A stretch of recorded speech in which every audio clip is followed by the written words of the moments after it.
Handling database schema changes is an important part of web development, and in this video we're going to look at an excellent Go package for working with database migrations, and that package is called Goose. Now, database migrations allow you to manage how the database schema changes over time, and a tool like Goose is going to allow you to add new changes to that schema, and it's also going to allow you to roll back to a previous version of the database.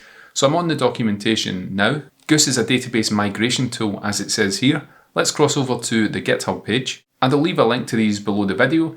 Goose supports SQL migrations and also Go functions. We're going to see a little bit more about the SQL migrations very soon in this video. Now, before we dive in, if you want to support the channel, we have this Ko-fi page linked in the description of the video. Thanks very much to everyone that's contributed to that so far. And on another note, if you want to see more Go content, let me know in the comments what you would be interested in seeing. Some of the most popular videos on the channel are Go videos, but we've only done a couple of them. Most of the videos, of course, are Python and Django related, but if you want to see more Go, just let me know in the comments what you'd be interested in. Now let's get started by opening VS Code, and we have a very simple main.go file here that just prints hi to the terminal when it's run.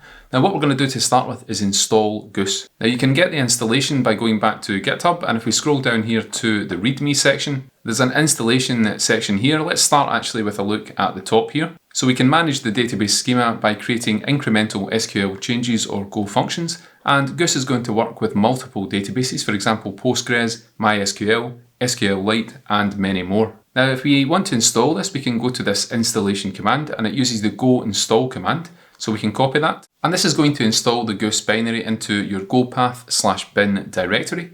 And if that binary is too big and you want to have a smaller binary, you can build a light version by excluding any drivers you don't need. So for example, if you're not going to use Postgres, you can pass this tag of no Postgres, and the same applies to other databases as well. You can pass those tags when you run the go build command, and that will help cut down the size of the binary. So let's open VS Code, and I'm going to paste in the go install command here. Now I've actually already installed Goose into this project, so if we run the Goose command, you can see we get the different subcommands of the package. Now the important command, if you want to actually migrate the database to the most recent version available, is the goose up command. And as well as the most recent version, you can also use the up by 1 command. And we're going to see examples of those in this video. We're also going to look at the goose down command. That's going to roll back the database version by 1. And there's also a down to and up to option where you can specify a specific version that you want to migrate the database to. Now in this video, we're going to use Docker, and we're going to set up a Postgres database. And the migrations that we define here with Goose using SQL migrations, we're going to apply those, and that's going to change that underlying Postgres database. So that's going to be the workflow that we're going to go through in this video. Now if we go to the GitHub page, we can go down to this usage section here,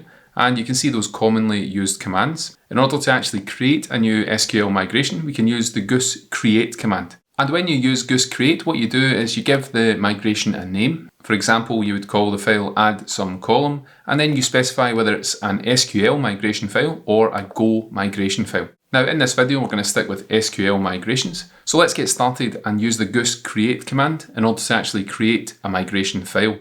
Now let's imagine that we have a database table for teams, and these could be sports teams, for example, or they could be teams in some kind of job or corporation or something like that. So let's clear the terminal, and we're going to run the goose create command here. I'm going to give this a name of add team table, because what we actually want to do here is create a table in the database called team. And I'm going to define this as an SQL migration. So if we look here, it's created a new file in the current directory, and you can actually specify the directory where you want these migration files to go. That's an option we'll see later on. But if we look at this file here, we can see that there's some directives in the file. At the top, we have goose up, and then below that here, we have goose down. And the SQL itself is surrounded by goose statement begin and statement end. And that applies to the bottom as well here, as you can see. Now the up migration, that's going to define the change that you want to apply to the database with this migration. So we want to create a table in the database called team. So we can define the SQL to do that, and the goose down command is going to roll that back. So for example, if we create the table here, we want to roll that back if we run the goose down command. So let's see how to define the SQL for this migration file. Now notice that the name of the file has the name that I put into the command, but it's prefixed by a timestamp. And that timestamp is actually important because Goose can then read the migration files, and it knows the correct order for those files, and it can then apply them in the correct order to the database. So let's get started with adding the SQL. Now I'm not going to write this out from scratch, I'm just going to paste this in. So what we have here is a create table SQL statement, and we're creating a table in the database called team. We're going to give that an ID, and that's going to be the primary key. And because we're using Postgres, we'll use the serial data type. And we're going to give the team table 3 other columns, one for the name of the team, one for the city that the team is based in, and then finally we have a coach column, so we're going to assume that this is a sports team. And all 3 of these are varchar fields, and the first 2 of them have a not null constraint. They cannot be null in the database. So when we run Goose up, we want to apply this migration and therefore create the table in the underlying database. And when we roll this back, what we want to do is drop the table. So I'm going to go down to this statement here. When we run Goose down, what we want to do is use the drop table statement in SQL, and we're going to drop the team table. And that basically reverses what we do here in the Goose up command. So let's save the file. And before we can actually apply this migration, what we need to do is set up the database. So what I'm going to do is go to Docker Hub. And we're going to do this very quickly, but I have a page open here for Postgres. And if you're using Docker, you can pull this down using the docker pull command. And I've actually already done that. As you can see here, we ran docker pull Postgres, and that image is now available on my computer. Now you don't need Docker for this video. You can install Postgres onto your machine. And as long as you define the correct connection details, then you can follow along with the video. Now if we scroll down here, we get an example command on how to use the image that we've just pulled. So we can start a Postgres instance using docker run, and we can pass some details into that, for example, the password of the Postgres user. What I'm going to do is write an altered version of this command. So let me go back to VS Code here. And in fact, I'm going to use the terminal for this. So let me bring that back here. What we're going to do is use the docker run command. And let's give this a name of Goose_DB. And let's set the environment variable for the Postgres password. And we're going to set that equal to just secret. And I'm also going to add a port mapping here that's going to allow us to connect to this Postgres database from the host machine. So we're mapping port 5432 in the container to port 5432 on the host. And then we can pass -d, and that's going to run this in the background. And finally, the name of the image was Postgres. And when we start that, you can see that we have a container ID here. And if we run the docker ps command, you can see that Postgres is now running.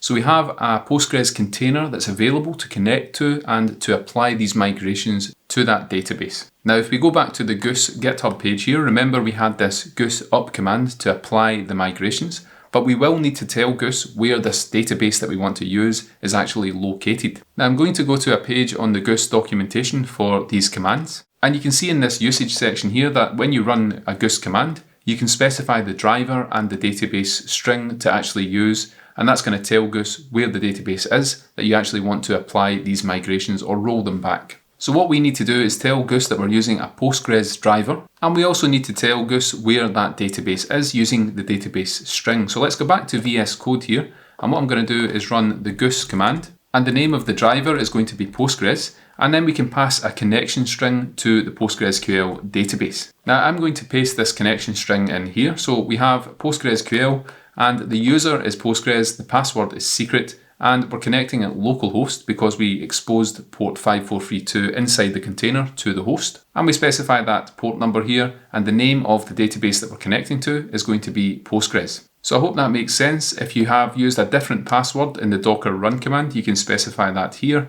And if you've set up a different user rather than the default Postgres user, you can also specify that as part of the database string. Now the final part of this command is what we actually want to run, and that's the Goose up command. So we can specify up at the end of this, and then we can run this here, and you can see we get some output below. So we have the OK message here, and this migration, which is the add team table migration, that has been applied. And Goose has now successfully migrated the database to that version. Now, how can we actually check to see if we have that database? What I'm going to do is use an extension for VS Code to look at the Postgres database on VS Code. And it's this extension here. You can see it's called PostgreSQL, and it provides a management tool that you can use on VS Code. Now, after you've added the extension, you can go to the command palette, and that's with Command-Shift-P on Mac, and you can use Control-Shift-P on Windows. And if we type in this PostgreSQL extension here, we can add a connection to our database. Now the host name is just going to be localhost, and the user is going to be Postgres, and the password for that user, remember, was secret,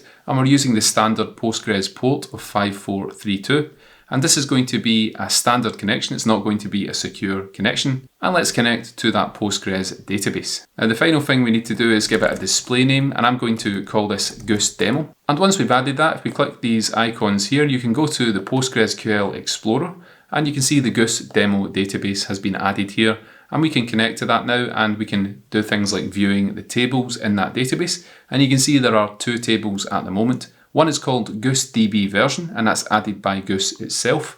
And we also have a team table here that contains the 4 columns that we specified in the migration file. So we have an ID, a name, a city, and a coach column. And you can see the data types as well. These correspond to what we added in that SQL migration. Now let's say we've made a mistake here. We can actually revert this migration. So what I'm going to do is go back to the terminal, and when we revert that, we run the goose down command, and it will apply whatever SQL code that you've added in here. So let's do this again, and I'm going to bring back that last command, which was the goose up command. And all we need to do here is change the statement at the end. So I'm going to change this so we can see this a little bit better. And we're going to run the down command. Now when we run the down command, you can see that we have an OK message here.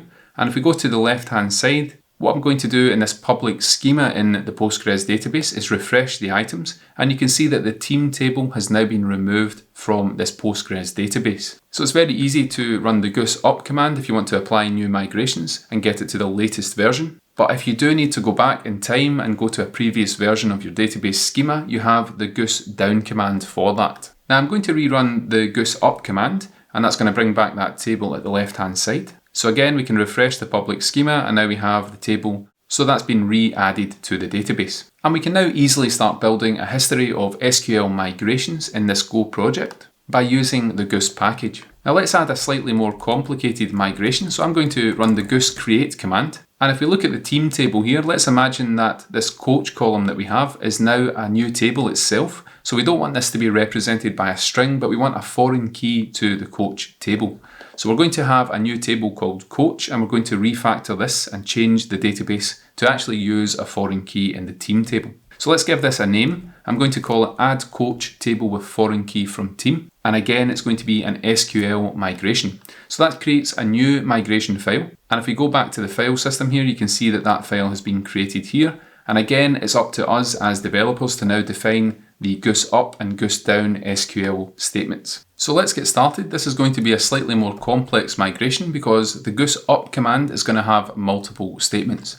We're going to start by creating that coach table with an ID and a name. And then what we need to do is we need to change the team table. And remember, that has a column called coach, which is just a varchar field. So one way to do this, because I know we don't have any data at the moment, is we can use the alter table command in SQL, or rather the alter table statement, and then we can drop the column coach from the team table. Now that might not be the way to do this if you already have data in the database, but we're just going to roll with it for this example. Now after we've dropped the coach column, what we could do is again run an alter table statement on the team table in the database, and we can add a new column called coach ID with the data type of integer. And then finally we can add one more statement here, one more alter table statement that is, and we're adding a constraint called foreign key coach. So it's going to be a foreign key for the coach ID column that we've just added above, and that's going to reference the ID column in that coach table that we created at the beginning of this migration. So that's the goose up command. It will create the table. It will then drop the coach column from the team table in the database and add a coach ID column instead.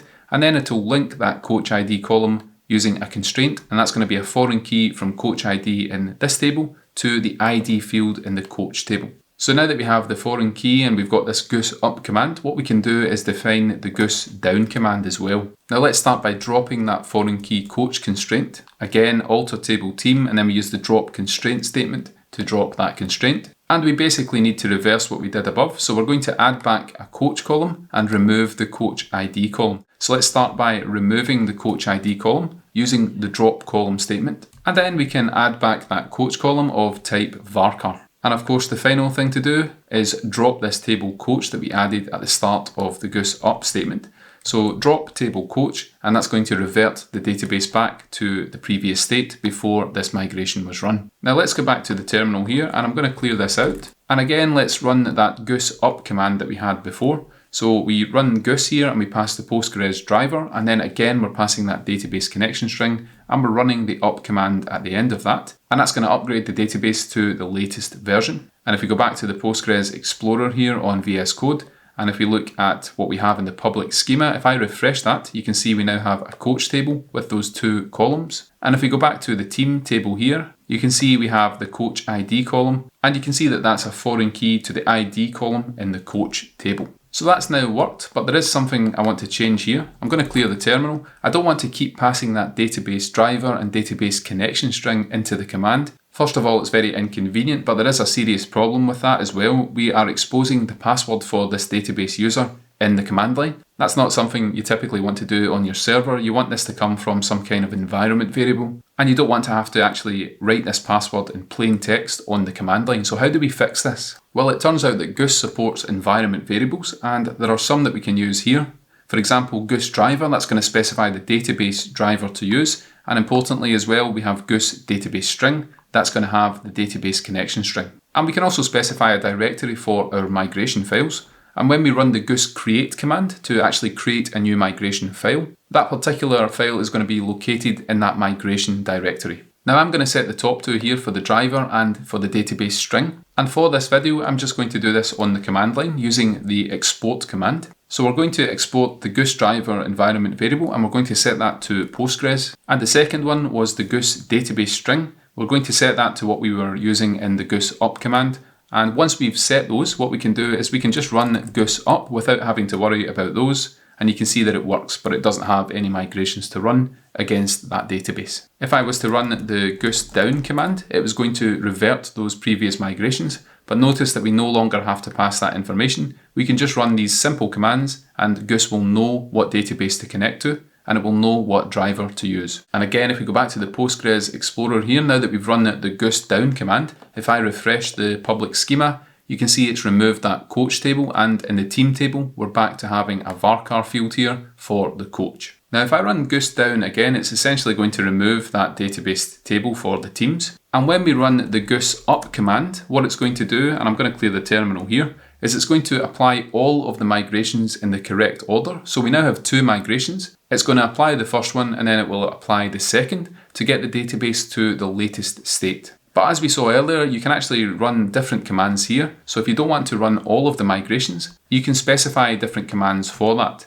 One of them is the 𝗵𝗽 command. And what that's going to do is it's going to take the current state and it's going to apply the next migration. And that can be useful if you want to incrementally step through the different migrations. So you can see that when we run this command, it only runs one of the migrations, and that's for adding the team table. And again, when we refresh the schema, you can see that table appearing on the left-hand side. And if we run that one more time, it's going to apply that second migration, and that's going to add that coach table, as you can see here. So this gives you a way to step through the migrations, and you can also do this when you're running Goose down. Now I want to create one other migration just to show that you can actually create test data as well. So let's run Goose create here, and we'll give this one a name of test data, and that's going to be an SQL migration, and that will add that file that we can now open on the left-hand side.